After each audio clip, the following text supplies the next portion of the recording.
Welcome to this edition of Diligence Inside America's Boardrooms. I'm TK Kerstetter, and I'll be your host for today's show.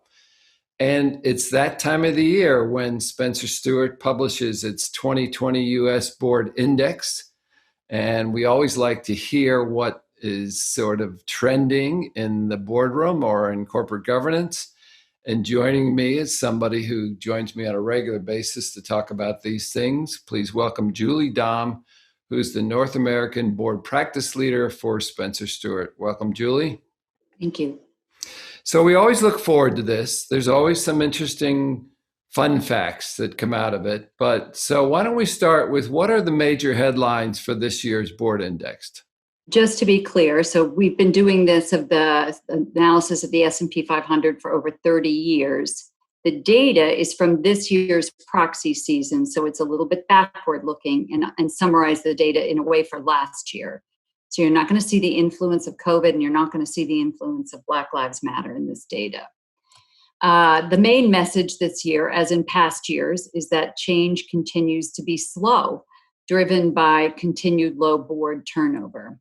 So consistently every year we say this, about 8% of board seats turned over. This year there was even slightly less turnover than last year. So the other thing, some of the things we saw this year, the investor community continued to have a strong influence in the boardroom. They were focused on diversity and their impact was really felt. So this year, the big story is that 59% of new directors in the S&P 500 were women or minorities, and almost half of all new directors were women. So all boards now in the S&P 500 have a female director, and 28% of all board members are women. And 95% of boards actually have two or more women. We did not see progress this year for diverse directors, but anticipate that will change this year. The women and minorities who joined had a slightly different profile. They're more likely to be first-time directors. They are younger. Their backgrounds tend to be either in functional areas or financial, and they tend to be working. The board or the investors are also focused on increasing board refreshment, but we saw no change in that area again this year. Only 6% of boards have term limits, and the shortest is 10. Most of them have a 15-year term limit. The majority of boards continue to use retirement age as their turnover mechanism, and the age continues to rise. So nearly half use 75 plus. If we look forward to next year and the year after, and turnover will remain low if this continues to be the methodology, because only 16% of directors who serve on boards with age caps are within 3 years of retirement age. So this lack of turnover is reflected when we look at tenure, which is another important issue for the institutional investors. But 13% of the directors have been on their board for over 16 years. Just a few fun facts, as you said, the longest average tenure for a board is 36 years, and the longest serving director has been on board for 53 years. But obviously those are the outliers, but the majority of boards have an average tenure that's almost 8 years. Another issue that the investors looked at this year is, and to put some teeth into, is limiting the number of directorships that board members can hold, and yet we see that over 10% of directors serve on 4 or more boards.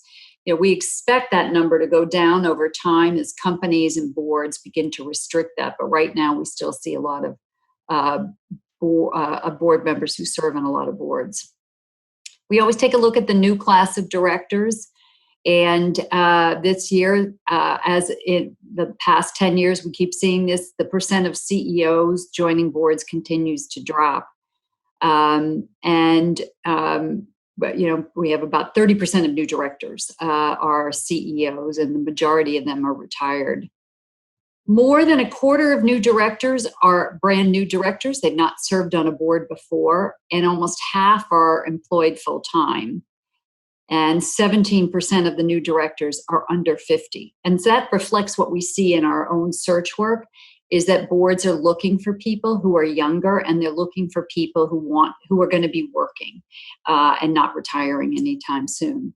Another thing we saw is that new directors have more of a global perspective than in the past. 42% of them have worked overseas, and 17% were born outside the US. This is a really big change that we've seen over the past couple of years. When the numbers used to be 8% year in and year out, there's a lot more focus on getting people in the room who have international backgrounds. Believe it or not, that the new directors, though average age, tend to be a little higher. We saw, or not new directors, but the directors, the average age in the boardroom is 58, which is higher than previous years. Just a few structural stats that people tend to like to know. Board average size stayed the same. It's a little shy of 11. 85% of directors are independent, and the CEO is the only non-independent director on 63% of boards. Boards met on average 8 times per year. That number has stayed strong. And boards continue to have about 4 standing committees. So in addition to the mandated 3 committees, comp, audit, and governance, some boards have executive committees, some have finance. And we're starting to see a few more environment, health, and safety committees and a few more risk committees. Almost all boards report conducting some sort of annual performance evaluation, and about half of them do individual evaluations. This is another issue that the investor community is interested in, and we see that number just continuing to rise. Average compensation did not rise much, though. It only really went up 1% this year. And again, this was pre-COVID, so I think we'll see some impact from COVID this year also. But and cash and stock grants represent the largest share of comp. A number that we've just seen plummet is the number of boards that provide meeting attendance fees, and only 7% now pay that. But nearly all provide comp to the committee chair. So I think every board feels like it's your obligation to be on a committee and attend a committee meeting. But there is additional comp for the committee chairs.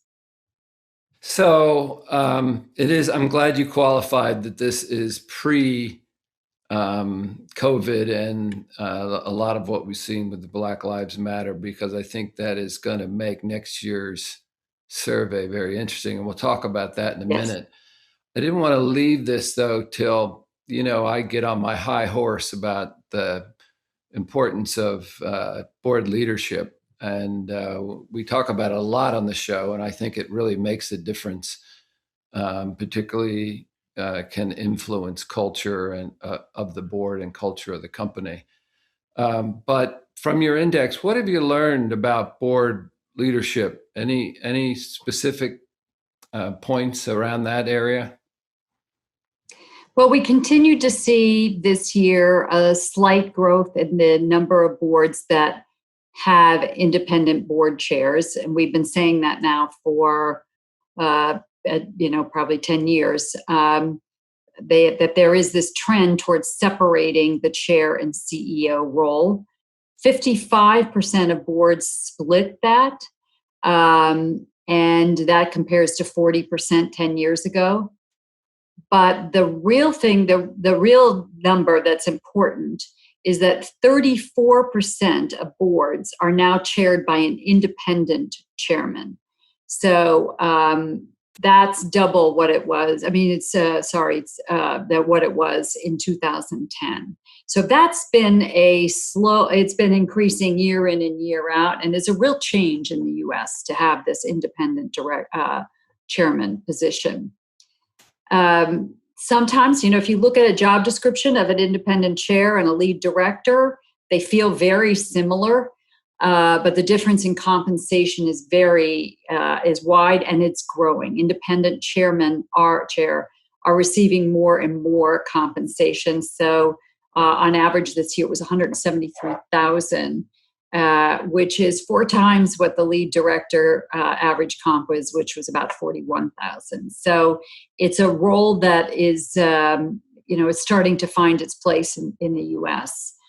One other thing we looked at was women's progress in taking on leadership roles. They now chair 26% of board committees, which is pretty much the same across all three committees. So in terms of committee leadership, we're seeing women step up. And some of that is a result of the fact that women have now been in the boardroom longer, and so they're able to take on those leadership positions. However, only 7 women, which is about 4%, serve as independent chairs, which is a slight decline from last year. And about 11% of lead directors are women. So we're seeing a real move, a continued move in this progress to having independent chair. We're seeing very slow movement of getting women into some leadership roles, but not the top leadership roles. Yeah, I'm a little disappointed in everything that I see, that the lead director and the independent board chair roles are so far apart in compensation, though. And I really don't think their end of the line duties are that different, okay, in a lot of ways. But hopefully, it doesn't sound like that gap is lowering. It sounds like the independent chair is continuing to grow. It is. And yeah, that I don't quite understand, but let's move on. So now so much has happened, Julie. When you sit there and look at your crystal ball on what, looking at 2021 and what's going to happen, sort of what's your feel, in all these boardroom trends on what we can look forward to in the future? So I think the obvious one is that boards have woken up to the issue of diversity and not female diversity. And so boards are looking for people of color. And I think that we'll see that in the numbers this year, again, because turnover is so low. There are not a lot of seats opening, so it won't be a dramatic increase. But that's really where the focus is going to be for boards who are adding a director when they have the chance. That's the first thing. The second thing is that all boards are talking and thinking about ESG, but not really sure what that means in terms of board composition and if they should be bringing somebody into the room that has a background in that. So I think we'll continue to see, it'll be a start this year of people talking about it. We probably won't see any numbers that are going to give us a good guidance of where things are going, but that will be an issue. I think we'll see people serving on fewer boards. I think there's going to be a continued pressure for directors to serve on fewer boards. Active executives are only going to be allowed to serve on one, period. We know that. But I think even retired executives are going to be limiting their number of boards. But we all hope that we start to see a little more board refreshment and boards thinking about do they have the right people in the room. One of the things that we saw this year that was particularly interesting, many boards had to add a woman to the board, and they didn't have openings. So half of the boards who added a woman had to go up and went up one in size. They didn't have to, but they chose to add a director versus replace a director. I don't think they'll be given, they can do that again if this year they're going to put on, recruit a diverse director. But I think that was, I do think boards do need to deal with this issue of refreshment and, do you really need everyone to stay until they're 75? And obviously we all know that there are some people who are 75 who are the best directors. But that, is age really the right way to have turnover? And I don't think we're going to see a huge change in that this year, but I think some of the trends we're seeing are pointing out the need for it. People want younger, people want people who are active, people want people who are diverse. And if you don't have openings, then your board remains the same and you may not have some of the skill sets that you need. So I think there'll be more conversation about it. I'm not sure this time next year that the data will look different. Yeah. So I don't think it's, I was going to bring up that issue because you and I had talked before about the people adding a board seat so that they can bring somebody on the board. And I actually think that's going to happen with the with the candidates of color as well. I think you're Yeah. going to continue to see that because it really isn't a big deal. Their theory is that once somebody retires, they'll peel that number back. Right. So it's not the end of the world to add a seat and do that. And it's a great way to, sort of not wait, to your point, Right. or make somebody sacrifice. You and I both know, though, that companies have to get better at refreshment. So technically, they shouldn't be having to do that. Okay. Right. If they would be a little sharper. But, well, Julie, where can people, this is always a great, the index is always a great culmination of governance trends. Where can people get a copy of the Spencer Stuart 2020 index? If you go onto the Spencer Stuart website and go into the board practice section, you'll be able to find our board index for the US. And we also do board indexes for other countries if you're interested in that. And we will also be releasing a mid-cap board index for companies smaller than the S&P 500 and a board index data by industry. So there will be quite a bit of information on there.